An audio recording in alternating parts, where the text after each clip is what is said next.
What's up, my people? This week, we are answering a very specific question. Is gaslighting at work illegal? That's what we're talking about today. And if you're dealing with a gaslighter at work, you're gonna wanna listen to this episode. And while you're here, like and subscribe. I'm trying to get to my first 1,000 and every subscription helps. So thank you and comment. I love hearing from you.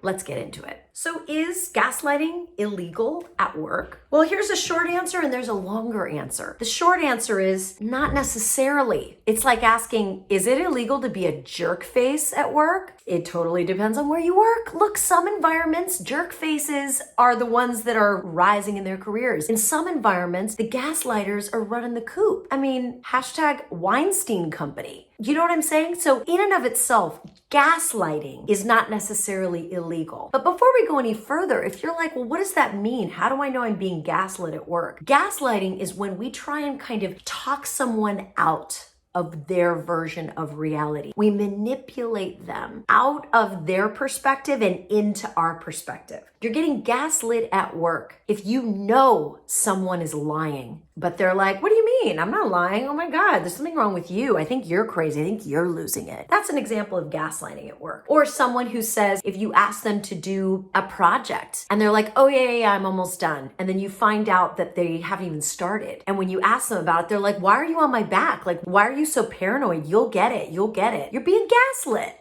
Right? And what's unnerving about gaslighting, especially at work in our careers, is that it starts to erode our own sense of self-trust. We start doubting our own basic perceptions of reality. We start doubting our ability to decode what's going on in a conversation. We stop trusting our instincts. And for me as a communication coach, that is like giant red flag. Your instincts need to be protected. Your self-trust needs to be protected. And so when you ask me, okay, well, great, I got a gaslighter at work, what do I do? The first thing you need to do is just document these conversations, document these incidents. Personally, I'm a huge fan of keeping a journal. I do my morning pages every day. In fact, I have a whole podcast episode on that, but I also have a YouTube episode on quick journal prompts that you can find as well. But the value of keeping a journal is that it allows you to write down your perceptions of reality as they're happening so that later on, you're not second guessing yourself. Did that happen? Did I imagine it? Write it down. Document it. It can also be incredibly helpful. If ever you are in a position where human resources gets involved, you can say, look, I have these incidences that I have documented, showing my attempts to clarify, to establish the truth, the baseline with this person. And this is how they've talked me out of the truth. This is how they've been lying. Here's the thing. We hate to use the word lying. People do it all the time. I mean, everybody does it. Find me one human being that doesn't lie at least once a day and I will be in awe. But there's a very specific kind of lying at work that is active, that is corrosive, that is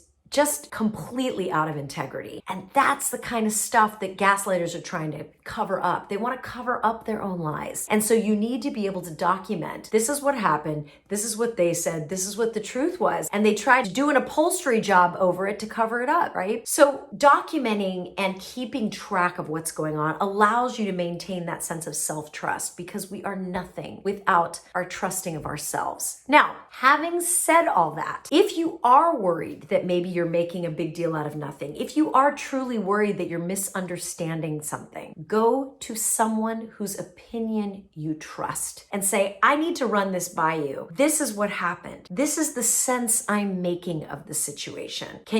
Am I crazy? Can you give me some feedback? Get some feedback from someone you trust, from someone who seems to have their act together. If they say, no, you are spot on, this is really not okay, now you know. You can trust your instincts. But if they say to you, I can see both sides of that. I think your part of this that you need to own is X and they need to own Y, but it's both of you. That's important feedback for you to know because the final thing I want you to acknowledge, and something that I believe an exercise we need to go through no matter what happens at work that's upsetting or contrary conflict-ridden or problematic, we really do need to ask ourselves, what am I contributing to this situation, right? What am I creating in this dynamic that's problematic? Because it's rarely just one person. Now, sometimes you'll get an office narcissist who is literally actively gaslighting you to the point of where it's so unethical and so inappropriate. But a lot of times we're contributing in our own way. We're not getting the work done on time, or we're not being clear about what we're asking for. Maybe that person that's lying about the deadline, maybe you never gave a deadline. Maybe you said, I need this and I need it ASAP. And to them, ASAP meant end of day. And to you, ASAP meant in 5 minutes. What part of this do you own? One of my favorite lines that Brene Brown talks about when she works with her team is she tells them, this is what done looks like. I expect A, B, and C to have happened by X time, right?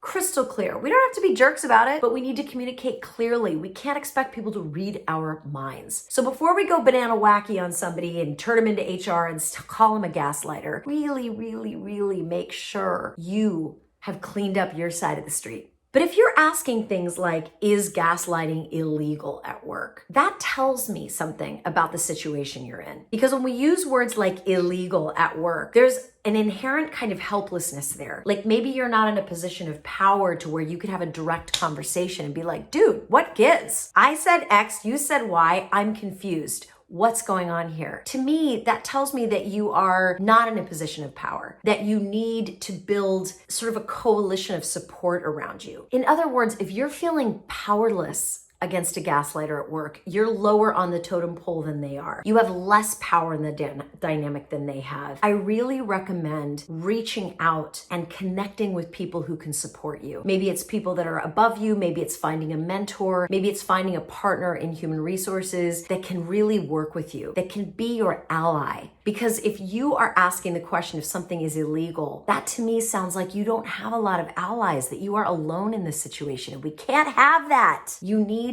to find your allies. Now, the right ally is not someone who just wants to go have a smoke break and bitch with you about how nasty person A is. An ally is someone who is cool-headed enough to see your situation from both sides, who can tell you the truth about what they think is going on. And if that truth lines up with your version of truth, you know you can build a case and have a tough conversation with either the gaslighter or with human resources to say, this guy's a problem, this gal's a problem. Or to have that direct conversation with them and say, look, this isn't working for me. You said X, Y was actually the reality. Please explain to me the disconnect here. You can have those direct conversations with more security in your heart and mind because you've got an outside perspective from allies that are like, yes, you are getting gaslit. The situation is busted and you got to fix it, right? That is so important with this. If you feel like you're alone, get support, get allies.